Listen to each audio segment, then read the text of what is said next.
परम पूजनीय श्री श्री ईशा प्रिया तीर्थ स्वामी जी,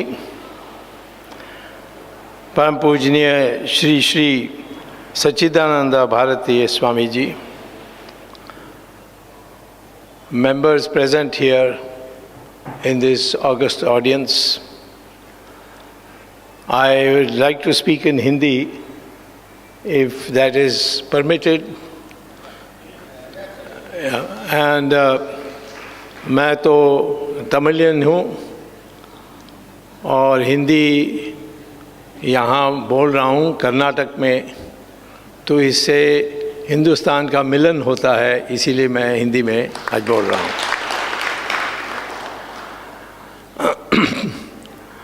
हमारी जो संस्कृति है वो कितना पुराना है। जब विदेशी लोग मुझसे पूछते हैं तो मैं कहता हूँ कि कोई डेट नहीं है। किसी ऐसे घटनाएं की ना डेट पूछेंगे तो मैं बता सकता हूँ। महाभारत कब हुई तो मैं कहता हूँ 3102 फरवरी में शुरू हुई थी। तो विदेशी जो स्कॉलर्स हैं वो मुझसे पूछते हैं ये इतना एग्जैक्ट आपको कैसा पता है।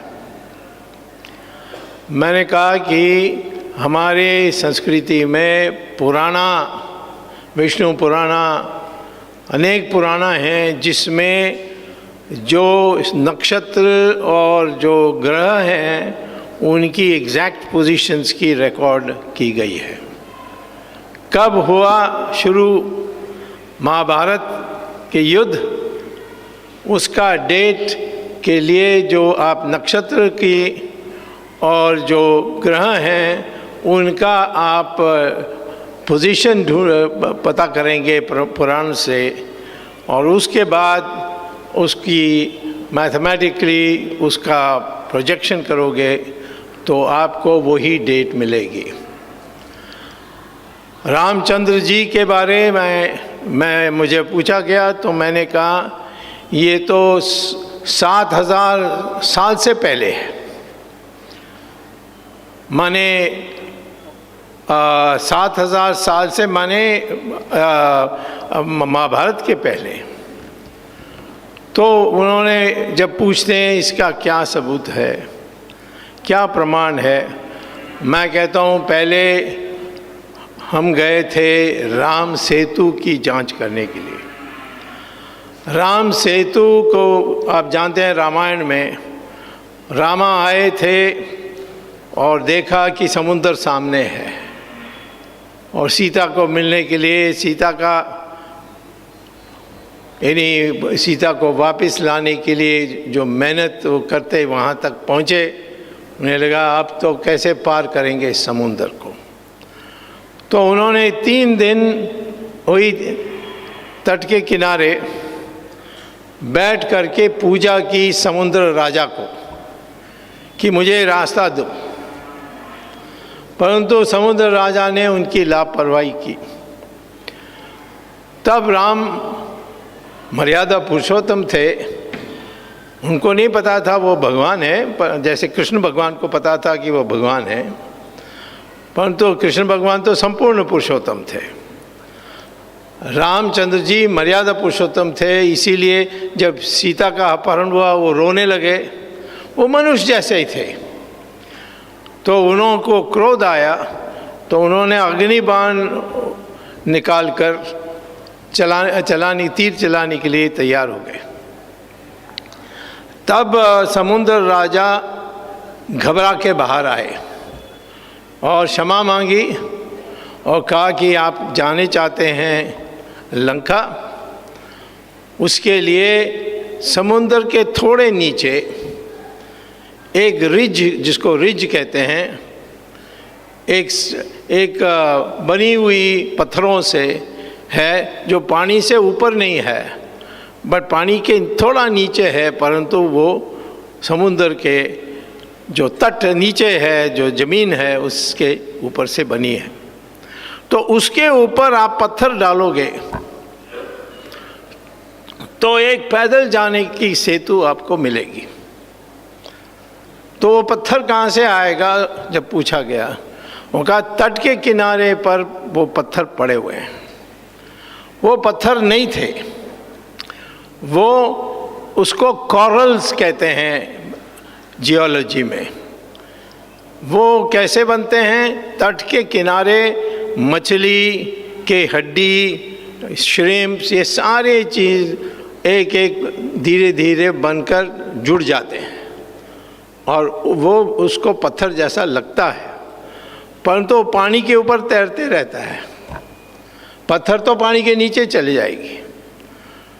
तो राम सेतु में भी जो पत्थर हैं, जिसका एक सैंपल विश्व हिंदू परिषद ने उठा के लाए, मैंने उनको बताने के बाद श्री अशोक सिंघल हमारे बहुत प्रिय थे, ज्ञानी थे, और उन्होंने ही ये राम सेतु की बचाने की आंदोलन की, जिसमें मैंने न्यायालय से, कोर्ट से उनको मदद करने के लिए प्रयास की। तो उन्होंने ये पत्थर सारे हिंदुस्तान में दिखाया। देखो, रामायण में लिखा है, जब हनुमान लेकर आए और इस जो बनी हुई यानी जो ब्रिज जैसे जो बनी हुई थी रिज, उस पर वो रख नहीं सके क्योंकि वो तैर के चली जाती थी। फिर हनुमान ने राम एक एक पत्थर पर लिखा और फिर वो पत्थर बैठा और वो सेतु बनी। आज भी वो सेतु है वहाँ, परंतु इतने साल लापरवाही होने के कारण कई जगहों में पानी की थोड़ी नीचे है, तो आज परिस्थिति में पैदल नहीं जा सकते। लेकिन जब यूपीए गवर्नमेंट आई, उसने डीएमके को खुश करने के लिए, और आश्चर्य बात यह है स्वामी जी, ये जो परियोजना सेतु समुद्रम शिप चैनल प्रोजेक्ट का उद्घाटन तो अटल बिहारी वाजपेयी ने की थी, जब डीएमके उनका पार्टनर थे। 2004 में वाजपेयी की सरकार हारी और डीएमके तुरंत उस तरफ चले गई और वो कांग्रेस के साथ उन्होंने गठबंधन बनाया। उसमें एक शर्त ये रखा, जैसे उन्होंने वाजपेयी के सामने भी रखा था, कि राम सेतु को तोड़कर एक चैनल बनाएंगे। क्या चैनल? वो चैनल जो इंडिया का तट और श्रीलंका के बीच से जो पानी जाती है, गल्फ ऑफ मन्नार और पाक स्ट्रेट, उसमें हम बनाएंगे। और उसमें बनाते समय रास्ते में राम सेतु है, और सो राम सेतु को काट के हम चैनल खोलेंगे, ताकि जो जहाज आते हैं अफ्रीका और इंग्लैंड से, यूरोप से, उनको श्रीलंका घूमकर चेन्नई जाने की आवश्यकता नहीं होगी और ये बीच से जा सकते हैं। तो ये योजना बनी थी और इस योजना में राम सेतु को RDX से विस्फोट करने की योजना बन गई थी, डेट भी तय हो गई थी। और ये जब यूपीए सरकार में आ गए उसके बाद हुआ था। और मेरे पास संघ के प्रमुख आए थे, सरसंघचालक जी, सुदर्शन जी, और विश्व हिंदू परिषद के प्रमुख अशोक सिंघल। उन्होंने कहा किसी तरीके से बचाना होगा। तो मैंने कहा पहले से ही सारे साधु सन्यासी शंकराचार्य सब चाहकर पिटीशन डालकर डिसमिस हो गई। सुप्रीम कोर्ट ने कहा कि ये रिलीजियस कारण सम सेक्युलर कॉन्स्टिट्यूशन नहीं चला सकते। तो मैं जाऊंगा तो कैसा होगा? वो तो थोड़ा मेरे ऊपर फाइन लगा देंगे।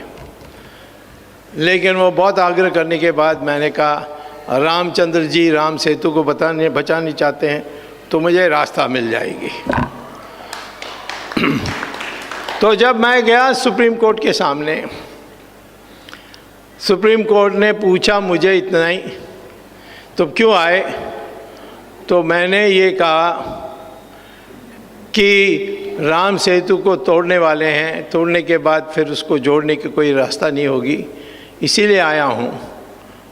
और उन्होंने कहा कि ये तो पहले से तय हो गया कि सुप्रीम कोर्ट नहीं लेगी इस बात को।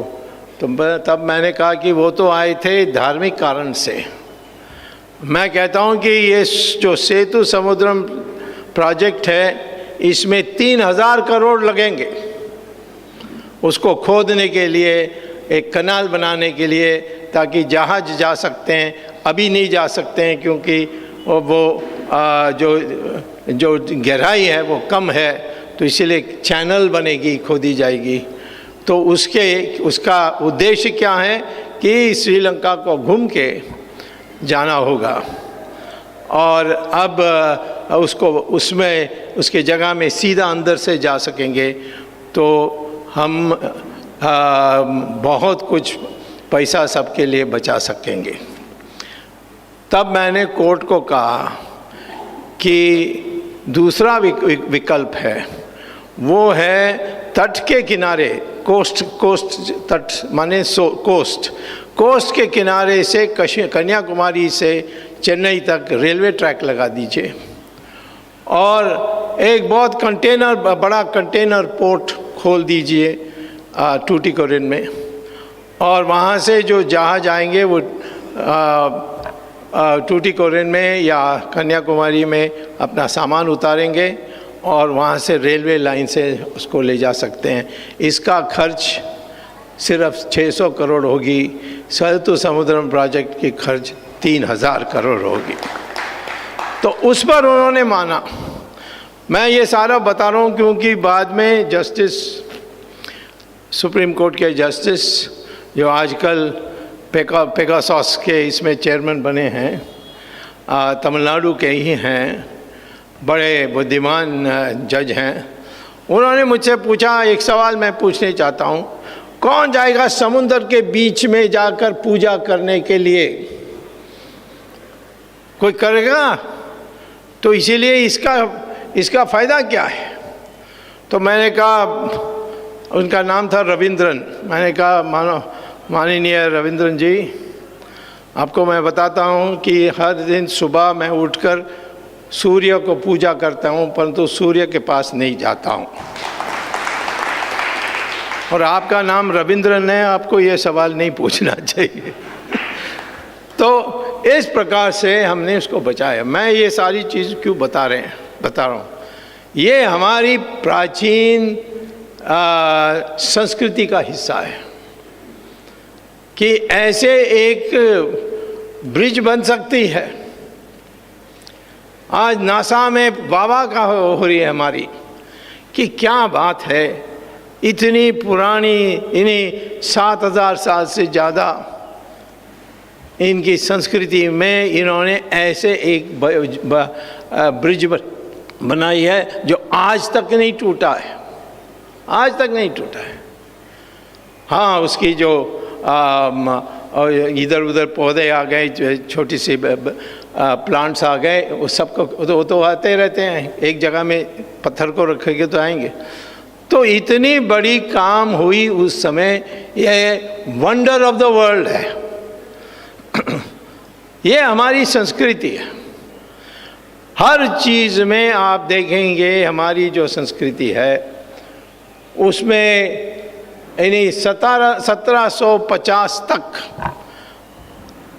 जब हमारे देश में से खून बहते बहते 200 साल में इस्लाम के जो बाहर से आए, उन्होंने इस देश को लूटा।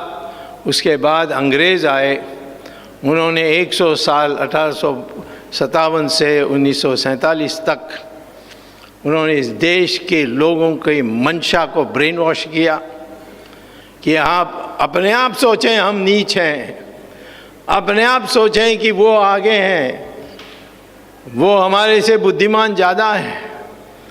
लेकिन आप देखोगे वास्तविकता में कि हमारे देश में सारी चीज़ें ढूंढी गई थी जब अंग्रेज़ इसके बारे सोच भी नहीं सकते थे। जंगल में घूमते थे, जानवरों को पकड़ के मार के उनको खाने में। लेकिन हमारे देश कैलकुलस कब से, 2000 साल पहले हमारे देश में मैथमेटिक्स के लिए हमने सारा जो फाउंडेशन बनाई, ज़ीरो हमने की कल्पना हमने की थी। रोमन्स के पास नहीं था। Decimal equations, differential calculus, integral calculus Bhaskaracharya ने की। यूरोप में वो सोचते थे सालों साल के लिए, सिर्फ 400 साल पहले उन्होंने छोड़ दिया, बट तब तक वो सोचते थे कि सूर्य हमारी पृथ्वी की चक्कर लगाती है, पृथ्वी सूर्य की चक्कर नहीं लगाती है।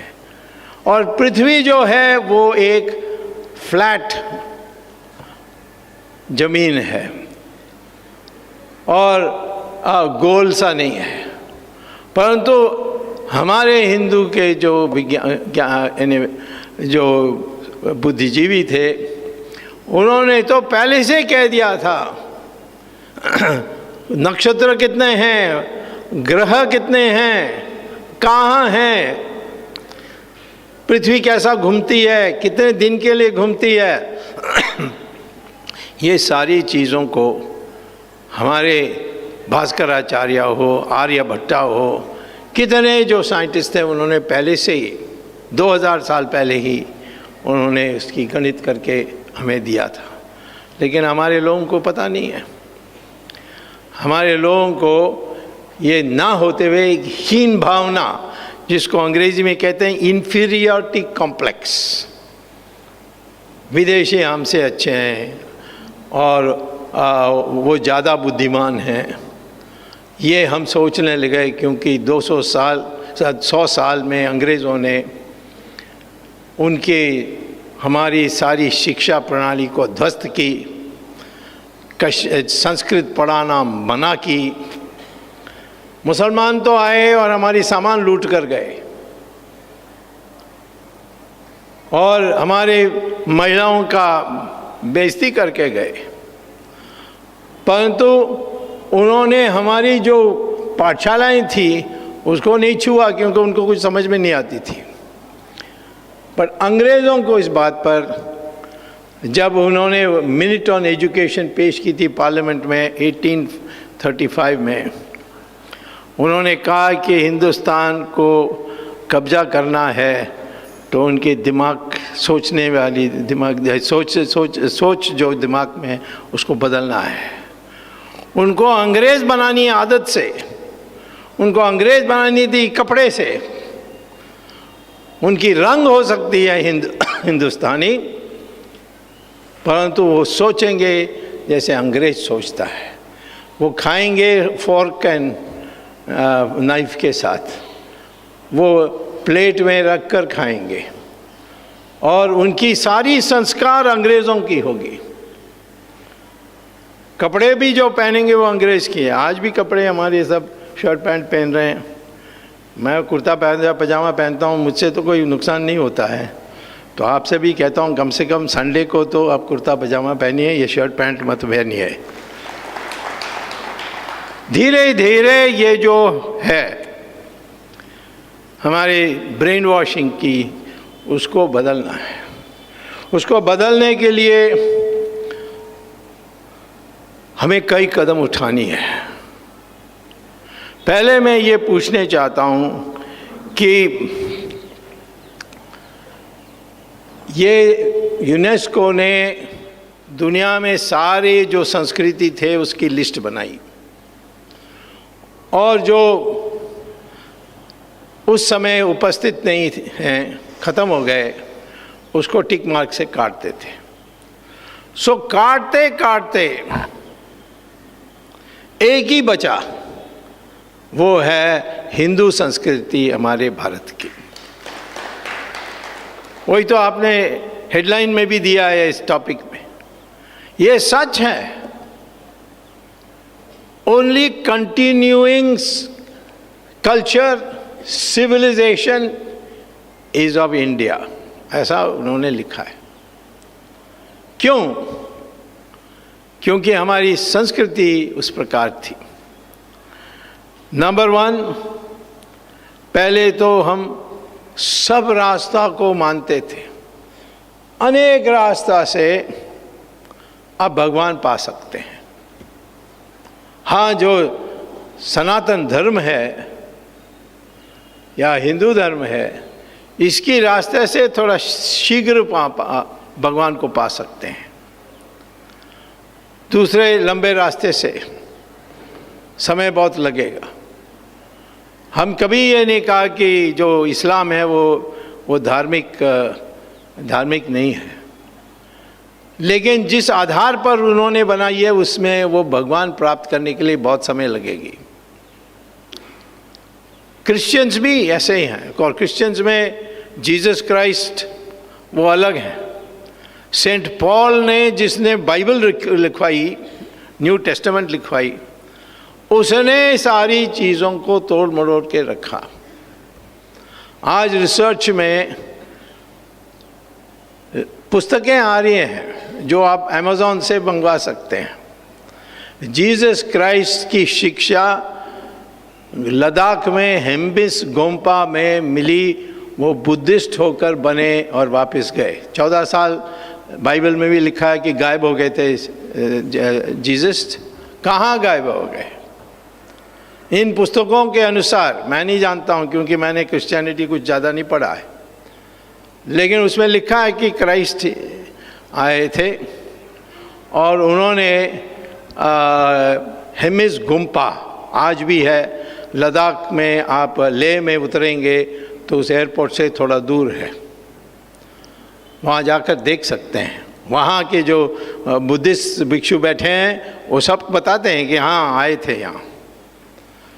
फिर वो वापस गए, फिर उनकी सजा हुई थी, उनकी हत्या करने की कोशिश की, और फिर उनको चुपचाप, वो कहते हैं क्राइस्ट सीधा भगवान के पास चले गए। परंतु इस पुस्तक में लिखी है कि क्राइस्ट तो इंडिया आए और यहाँ रहे अंत तक। मैंने सोचा ये क्या बात कर रहे हैं, लोग हंसेंगे इस बात को मैं कहूँगा। लेकिन जब मैं श्रीनगर गया, एक श्रीनगर से थोड़ा 70 किलोमीटर दूर एक जगह है, उसका नाम है खनियूर। वहाँ जाइए आप, वहाँ एक बिल्डिंग है, एक शमशान भूमि की बनाई हुई बिल्डिंग जैसा है, हरा रंग में, और उसमें लिखा है बोर्ड में कि यहाँ जीसस क्राइस्ट, यसू का नाम देकर जीसस क्राइस्ट और मरियम मैगदलेन, ये दोनों का दफन हुआ है। अब ये मैगदलेन कौन थी? वो महिला थी। वो आखिरी वक्त में बाइबल में ही लिखा है कि उसको, जीसस को वहाँ से वो उठा के ले गए थे। उसके बाद कहानी बनी कि नहीं, वो भगवान के पास गए, परंतु वो उठाकर यहाँ लाए। तो ये जो है, मैंने सरकार से कई बार कहा कि इसका जांच कराओ, इसका डीएनए टेस्ट कराओ, कितना पुराना है। नाथ संप्रदाय में जुड़ गए थे, इसीलिए सफ़ेद कपड़ा पहनते थे। ये पुस्तकें आपको मिलेगी। आज आप गूगल में जाकर लिखिए Christ was educated in India या Christ was educated in Ladakh, आपको पुस्तकें मिलेगी। मैं नहीं कहता हूँ उस पर विश्वास करिए अभी, क्योंकि बड़ा हंगामा हो जाएगा इसका प्रचार करोगे और दंगा फसाद भी हो सकता है। तो अभी आस्ते आस्ते चुपचाप उसको पढ़ो जैसे मैंने पढ़ा है। डिबेट का इशू आपस में बना सकते हैं, कौन सा तथ्य यानी आधारपूर्ण है, कौन सा आधार नहीं है। लेकिन मेरा कहना है कि हमारी धर्म ऐसी धर्म थी जो सबको सिखाती थी, इसीलिए हमारे ग्रंथों को हमने 2 हिस्सा में रखे हैं। एक का हम कहते हैं कि ये श्रुति है, माने भगवान ने आपको दिया है, इसका संशोधन आप नहीं कर सकते। वेद, उपनिषद, अरण्यकाश, ये ऐसे जो हैं, ये भगवान ने आपको दिया है और इसका संशोधन हो नहीं सकता। इसको भगवान की शब्द मान करके इसको ऐसे ही मानना चाहिए। इसको कहते हैं श्रुति। दूसरा है स्मृति। जो बनाए गए थे ऋषि मुनियों ने बनाया, लेकिन इसका परिवर्तन हो सकता है, इसका संशोधन हो सकता है। जो मनु ने कहा वो यज्ञवल्क्य ने नहीं कहा, क्योंकि यज्ञवल्क्य ने कहा कि युग बदल गई, अब ये आनी चाहिए मिताक्षरा। लोग आजकल कहते हैं कि जो हमारी संविधान है वो है असली स्मृति। क्या कर सकते हो, नहीं कर सकते हो, क्या श्रेष्ठ है, क्या नहीं है, क्या पाप है, क्या पुण्य है, ये सारी चीज़ों को हमारी कॉन्स्टिट्यूशन में है। और ये शब्दावली दूसरी हो सकती है। तो हमारी जो ये एक है जिसको आप छू नहीं सकते, ये भगवान की दी हुई वाक है।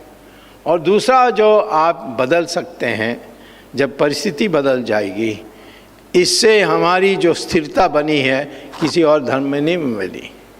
बाकी धर्म में ऐसी बातें कही गई है जिस पर आप कुछ भी बोलोगे, हंसोगे तो कत्लेआम हो जाएगी आपकी, क्योंकि वहाँ ऐसे डिवीज़न नहीं है।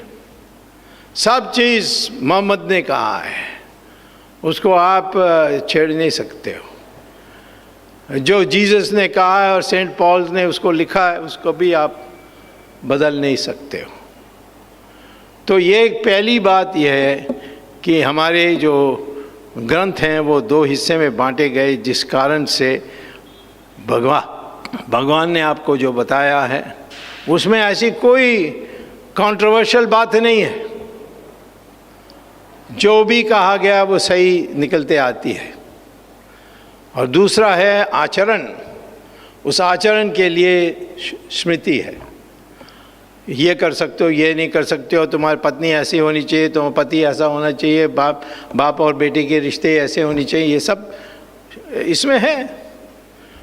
तो आज वही हमारे देश में एक हमारे लिए एक क्या कहेंगे कि एक बैकग्राउंड यानी जो देती है, उस बैकग्राउंड से हमारी सभ्यता बनते रहती है। लेकिन हमने हमारे इसमें कई चीज़ें ऐसे की है जिसको आप दोबारा देखने की आवश्यकता है।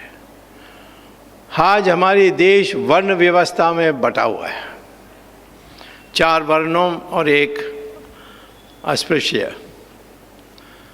तो ये 4 वर्णन कहाँ है, इसकी परिभाषा कहाँ है? वेद में तो नहीं है, तो कहाँ है? और मैं एक जगह में देखी है बहुत स्पष्ट से, भगवान संपूर्ण पुरुषोत्तम श्री कृष्ण कहते हैं, वो है भगवद गीता में। वो कहते हैं मैंने ये बनाई, ये 4 हिस्से, ब्राह्मण, क्षत्रिय, वैश्य और शूद्र, और ये मैं गुण से बनाई है। जो है ज्ञानी और त्यागी और साहसी, वो है ब्राह्मण। माने ब्राह्मण होना, आप फिर त्यागी होंगे, आप यानी धन दौलत इसकी आप चिंता नहीं करोगे, अब हथियार नहीं उठाओगे, अब विचारों से लोगों को प्रभावित करेंगे। ये भगवद गीता में कई जगहों में है। मैं दिखाता हूँ आपको, श्लोका 13 चैप्टर 4 पढ़ के देखिए।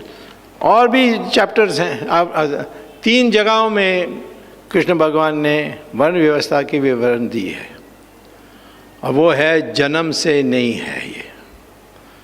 अब कितने लोग आज मानेंगे मैं नहीं जानता, पर तो गीता में तो लिखा है मैं तो लोगों को कहता था कि हमारे देश में कई लोग हैं जो अपने को ब्राह्मण कहते हैं, परंतु बाटा शू कंपनी के एग्जीक्यूटिव डायरेक्टर हैं।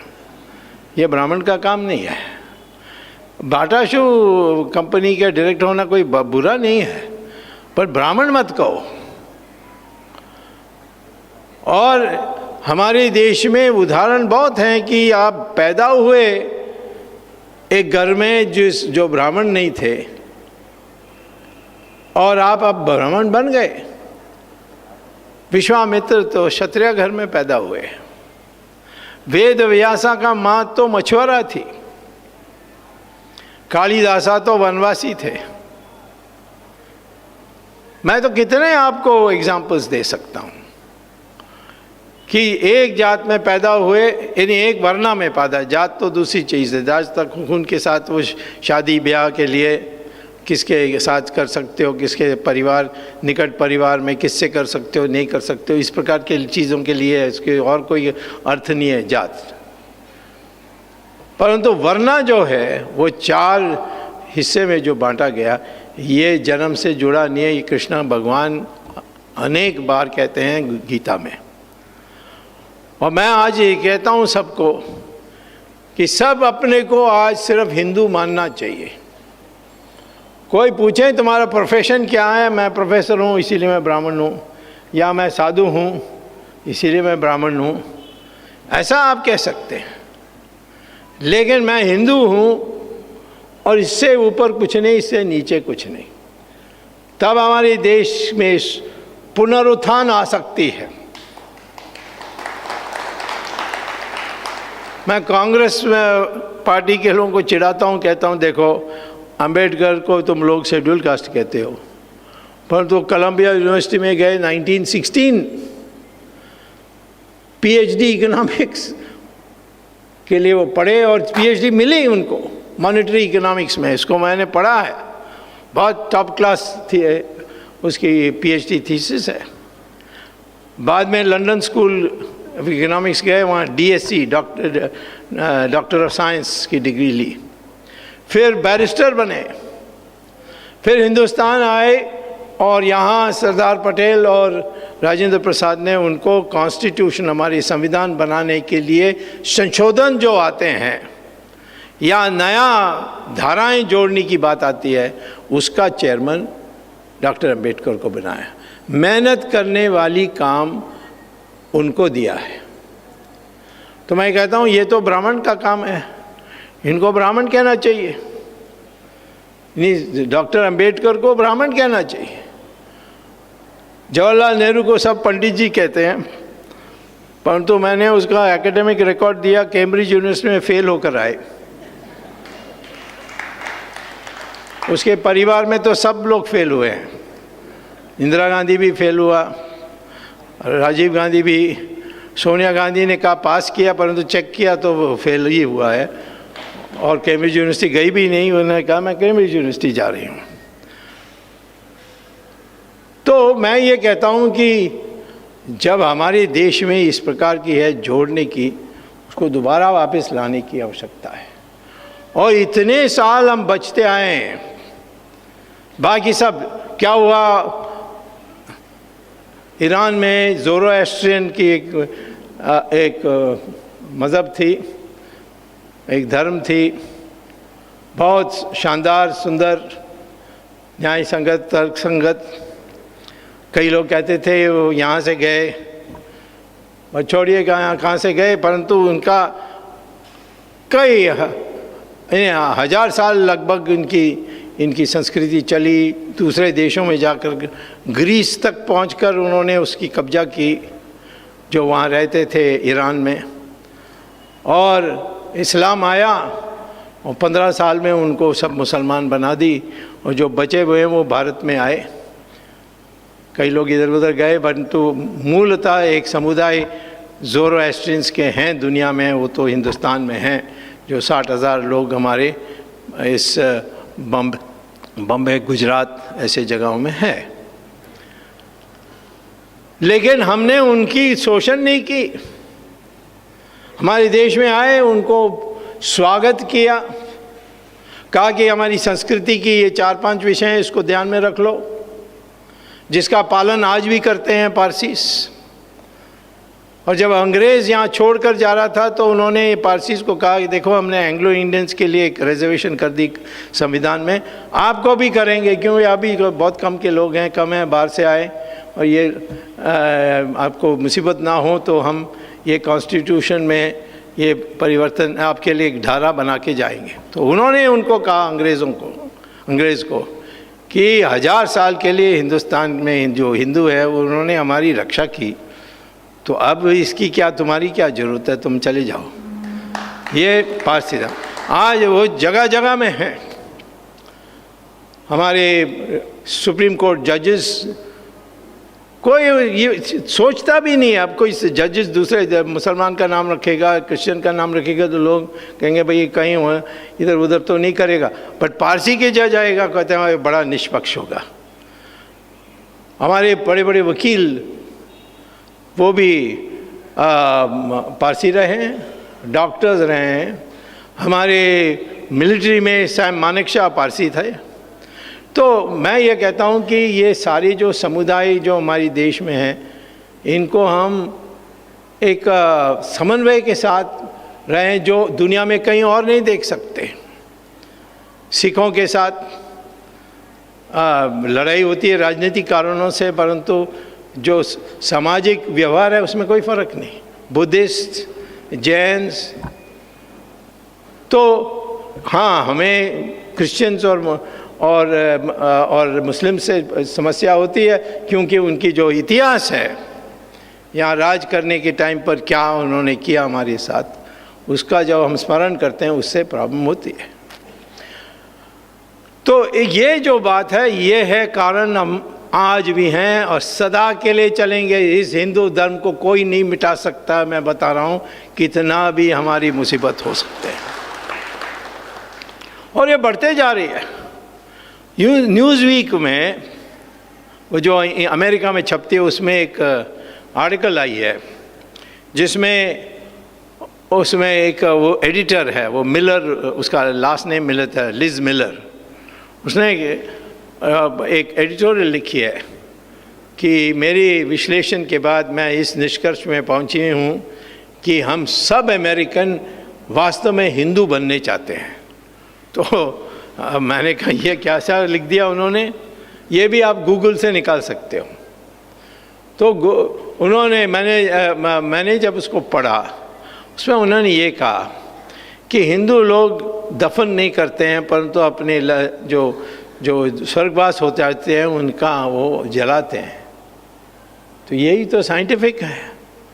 अब इतने जगह, बड़े बड़े जगह में यानी कब्रिस्तान पड़ी हुई है, ये तो साइंटिफिक नहीं है। फिर उसने ऐसी बातें निकाली है। योगा आज इतनी प्रचार हो गई है अमेरिका में कि सब योगा कर रहे हैं। हमारी संस्कृति यहाँ जहाँ नहीं हो रहा है वहाँ ज़्यादा हो रहा है, वो है संस्कृत सीखने के लिए। आप गूगल में जाइए और लिखिए इतना, please give me details of Saint Thames school which teaches Sanskrit to young children. तो वहाँ एक स्कूल है जहाँ सिर्फ सफ़ेद चमड़े के लोग पढ़ते हैं, और उस स्कूल में प्रिंसिपल ने रूल बनाई है कि सुबह लड़कों जो हैं या लड़कियां जो हैं, वो जो 6 साल से 11 साल तक हैं, उनको संस्कृत श्लोक का रोज़ बोलना होगा आधा घंटा के लिए। और उसका फ़ोटो भी है जहाँ वो संस्कृत श्लोक का बोल रहे हैं ये बच्चे। तो उनसे पूछा गया कि ये क्यों कर रहे हो आप, वो भी लंदन में एक अमीर लोगों की बेटे की स्कूल में, आप ये क्यों कर रहे हो? उन्होंने कहा कि मेरा रिसर्च में ये है कि संस्कृत श्लोका को रोज़ सुबह जो 6 साल के बच्चे हैं और 11 साल तक, उनको रोज़ आधा घंटा इस श्लोका को बोलने के लिए कहोगे तो उनका ब्रेन डेवलपमेंट मैक्सिमम होता है, उन्हीं में से जीनियसेस आते हैं। अब हमारे लोग नहीं जानते हैं इसको, अब बोलेंगे तो कहते हैं कम्युनल है, हिंदूवादी है, ऐसा कुछ गाली देंगे हमें, परंतु वहाँ तो खुलेआम कर रहे हैं। गूगल में जाकर लिखिए नासा एंड संस्कृत, NASA माने national aeronautics space agency of United states, NASA and Sanskrit. तो क्या आएगा कि उनकी जो जर्नल है नासा की, वो जर्नल का नाम है आर्टिफिशियल इंटेलिजेंस। आने वाले पीढ़ियों में, आने वाली शताब्दियों में सबसे जैसे जैसे आज बिजली है वैसा आर्टिफिशियल इंटेलिजेंस होगी। और वो क्या कहते हैं अपने रिसर्च आर्टिकल में कि ये जो संस्कृत है, ये जो आर्टिफिशियल इंटेलिजेंस है, इसमें जो लोगों को ज्ञान जो प्राप्त करके फिर मर के चली जाती है वो भी मिट जाती है, उनके मरने के पहले उसका एक भंडार बनानी चाहिए और उसको कंप्यूटर में रखनी चाहिए। तो वो कंप्यूटर में रखेंगे तो कौन सा भाषा में रखेंगे? तो इसीलिए उस पर रिसर्च हुई, कहा इंग्लिश नहीं हो सकेगी क्योंकि हम उसकी ओरल डिक्टेशन यानी ओरल स्पीच को हम लेंगे तो कंप्यूटर कंफ्यूज हो जाएगा, क्योंकि वो कहेगा बट तो वो BUT है, फिर बाद में पुट कहेगा वो भी PUT है, वो पट नहीं है बट पुट है, तो कंफ्यूज हो जाएगी।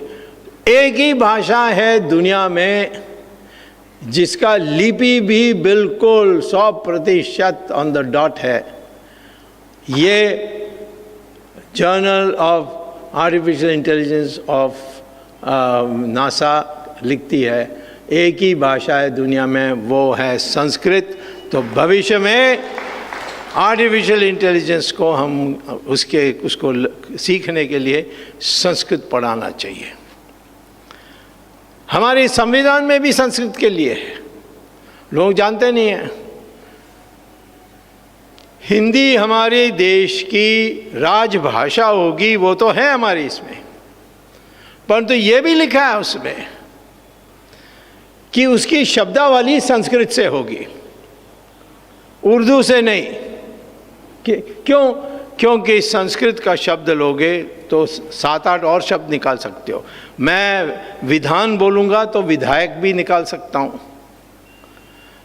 एक एक शब्द का 4-5 एक शब्द निकाल सकते हो।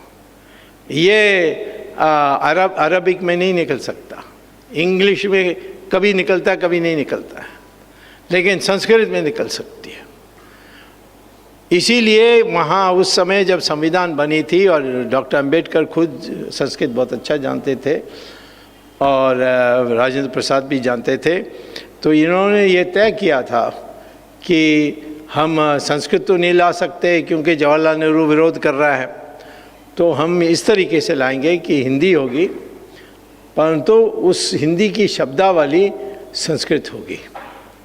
यानी धीरे धीरे धीरे जोड़ते जाएंगे और एक दिन हिंदी ही संस्कृत बन जाएगी। वैसे हिंदी का जो लिपि है वो देवनागरी है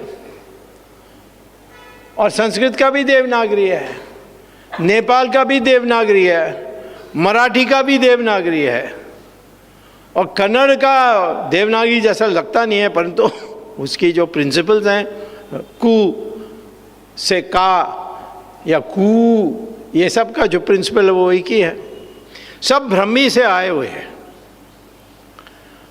तो मैं कहता हूँ कि सब भाषाओं में संस्कृत की शब्दावली जोड़ेंगे तो फिर एक दिन संस्कृत दोबारा बन जाएगी हमारी देश की राजभाषा। और इसीलिए संस्कृत को पढ़ाना चाहिए हमारे स्कूल में। संस्कृत ही हमारी आधार है। और मैं आपको बताना चाहता हूँ, ऐसे कर्नाटक में एक गांव भी है जहाँ सिर्फ संस्कृत बोलते हैं।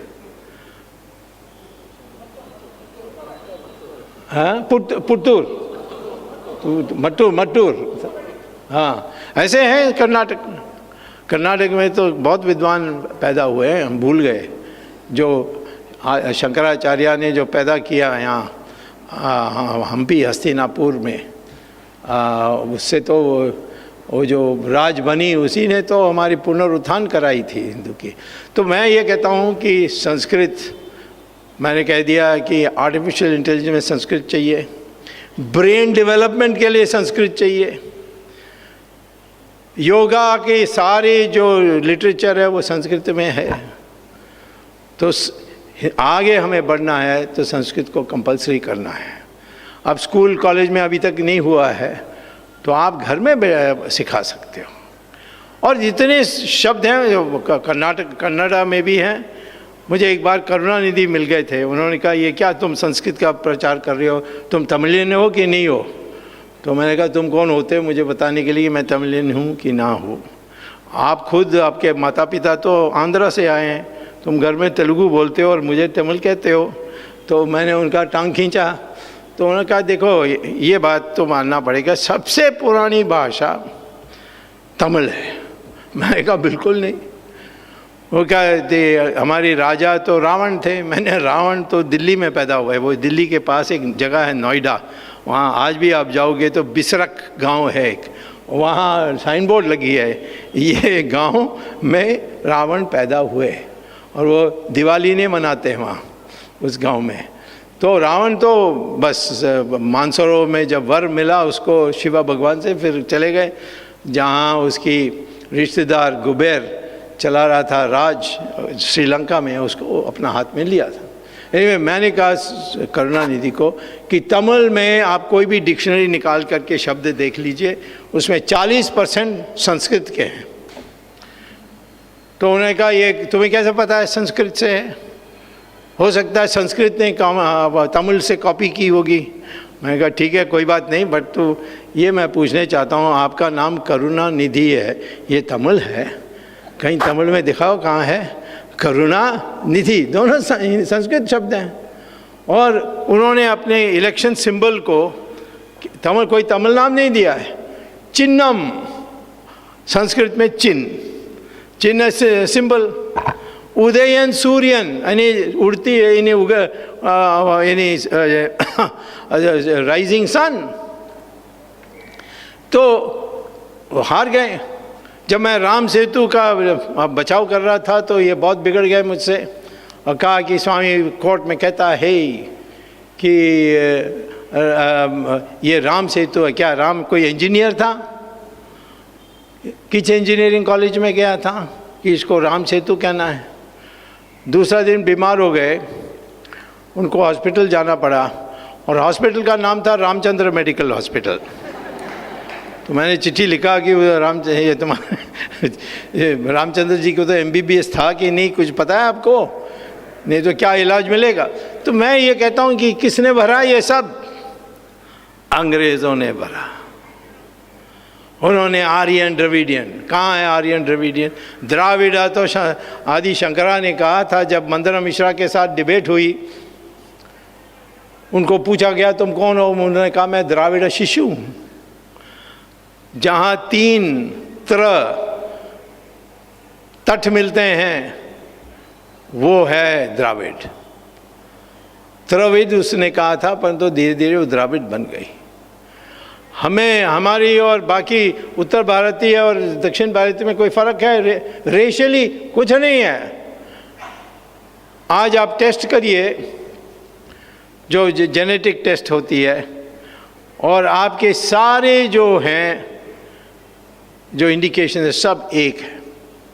ना ब्राह्मण और शेड्यूल कास्ट में कोई फ़र्क है, ना नॉर्थ इंडियन ना साउथ इंडियन में कोई फ़र्क है, ऑल इंडियन सेम। फिर रंग क्यों अलग अलग है? क्योंकि वो धूप जो है वो इक्वेटर या जितना निकट हो आप इक्वेटर के, उतना सख्ती से वो आपकी स्किन की पिगमेंटेशन बदलती है। उसका रेस से कोई संबंध नहीं है। हाँ, इंडियन सब एक हैं। ये सारे चीज़ों को सिखाना चाहिए। हमारे हिंदू धर्म में महिलाओं को जो प्रतिष्ठा दी है किसी और धर्म में या उपासना पद्धति में नहीं दी गई है। मुझे किसी ने पूछा कैसा पता है, मैंने कहा देखो ये जो ब्रह्मा थे उन्होंने एक बार कैबिनेट बनाई तो उन्होंने 3 पोर्टफोलियो महिला को दे दी और सिर्फ 1 पोर्टफोलियो पुरुष को दी। उन्होंने कहा कौन? मैंने कहा फाइनेंस तो लक्ष्मी को दिया और एजुकेशन तो सरस्वती को और डिफेंस तो दुर्गा को, तो पुरुष को क्या दिया? मैंने कहा इंफॉर्मेशन ब्रॉडकास्टिंग टू नारद मुनि। नारद मुनि प्रचार करते थे। मैंने कहा कौन ऐसे कोई धर्म है जहाँ महिलाओं को ये पोजीशन है? भले अपने शारीरिक शक्ति में महिला कमज़ोर हो सकते हैं परंतु बुद्धि में तो नहीं है। अभी तो सारे एग्जामिनेशन जो कंप्यूटर एग्जामिनेशन उसमें तो महिला ही बाहर आ रहे हैं, ऊपर आ रहे हैं, नंबर 1 आ रहे हैं। तो ये जो हमारी सोसाइटी में आज महिलाओं को पीछे करना, दहेज के नाम को उनको दबाना, ये तो हमारे हिंदू धर्म के लिए गलत है। जब आदि शंकरा गए थे बिहार और मंदना मिश्रा से कहा डिबेट करो, मैं से शास्त्रार्थ करो, मैं जीतूंगा तो तुम बनोगे हिंदू और मैं हारूंगा तो मैं बनूंगा बुद्ध। तो डिबेट तो होगा परंतु मंदना मिश्रा टॉप मोस्ट थे बुद्धिज़्म में और ये हिंदुइज़्म में, तो अंपायर कौन होगा? तो आदि शंकरा ने कहा आपके पत्नी होगी, वो भी स्कॉलर है। तो पत्नी अंपायर बनी और आखिर में कहा कि डिबेट शास्त्रार्थ में हार गए हैं अपनी पत्नी, और वो पत्नी फिर श्रृंगेरी की आचार्य बन के यहाँ आए। तो पहला मठ जो आया वो एक महिला के कारण यहाँ पैदा हुआ। महिला सब जगह हैं हमारे इसमें, कभी दिक्कत भी देते हैं तो महिला ही करते हैं। कई किया रामायण में, और ऐसे एग्जाम्पल्स होते हैं। मैं नहीं कहता हूँ कि महिला सब देवता हैं और पुरुष सब राक्षस हैं, ऐसा नहीं है, लेकिन वो बराबर हैं। ये बराबरी की जो है इस हिंदू धर्म के लिए आवश्यक है। आज जब लड़की पैदा होती है तो उतना ही खुशी मनाना चाहिए जब लड़का पैदा होता है। तो ये आज हिंदू का पुनरुत्थान के लिए हम पुरानी बात को लेकर जय जयकार करने से पर्याप्त नहीं है। हाँ, वो जानना चाहिए, लेकिन आज के आधुनिक काल में जो आवश्यकता है उसमें हम सब लोग अपने जो विभिन्न विभाजन है उसको भूलकर एक होना चाहिए। उस एक होने के लिए हिंदू धर्म के कारण हम कर सकते हैं। हमारे देश में आज 80% जो हिंदुस्तान जो बचा हुआ है उसमें 80% हिंदू हैं, परंतु वो हिंदू होना आपका पर्याप्त नहीं है। वो हिंदू की चेतना लानी चाहिए। उस चेतना के लिए पहले आपको पता होना चाहिए कि आपका वास्तविक इतिहास क्या है। हम किसी के सामने झुके नहीं। लंबा समय लगा परंतु दुनिया के इतिहास में किसी ने इस्लामिक इन्वेजन को हराया, मिटाया, वो तो हिंदुस्तान में हुआ था। आज आप जाइए तुर्की में, कौन आया, कब आया, उसके बाप कौन था, उसका पोता कौन था, सबका हिस्ट्री मिलेगा आपको। यहाँ किसी से जाकर पूछे कि औरंगज़ेब का बेटा कौन था, उसका पोता कौन था, किसी को पता नहीं है। हाँ, राणा प्रताप का पूछोगे तो मिल जाएगा, जयपुर राजा का पूछोगे तो मिल जाएगा, आपको मैसूर राजा का पूछोगे तो पता लग जाएगा, परंतु इनका तो नाम ही निशाना नहीं है। 600 साल राज करने के बाद ऐसा मिटे कि उनका नाम निशाना नहीं है। ब्रिटिश का भी कोई याद ही नहीं करता आजकल। चंद लोग हो सकता है जो गुलामी मंशा से हैं, लेकिन कोई उनको याद नहीं करता। आज तो मुझे कोई कहता है कि तो आप अंग्रेज़ी इतना अच्छा बोलते हैं, तो अंग्रेज़ ने सिखाया। नहीं, मैंने कहा अमेरिकन ने सिखाया। वो बोलते हैं अंग्रेज़ी, इसीलिए तो अमेरिकन जर्मन सीखते, यानी मातृभाषा लेते, तो हम लोग सब जर्मन पढ़ते हैं। कौन अंग्रेज़ी को पढ़ता? तो ये आज हमारे पास ये सारी जो साधन है, इसको लाने के लिए हम इसीलिए हमारे देश में गुरुओं को मानते हैं। हमारे पास कोई एक भगवान नहीं है।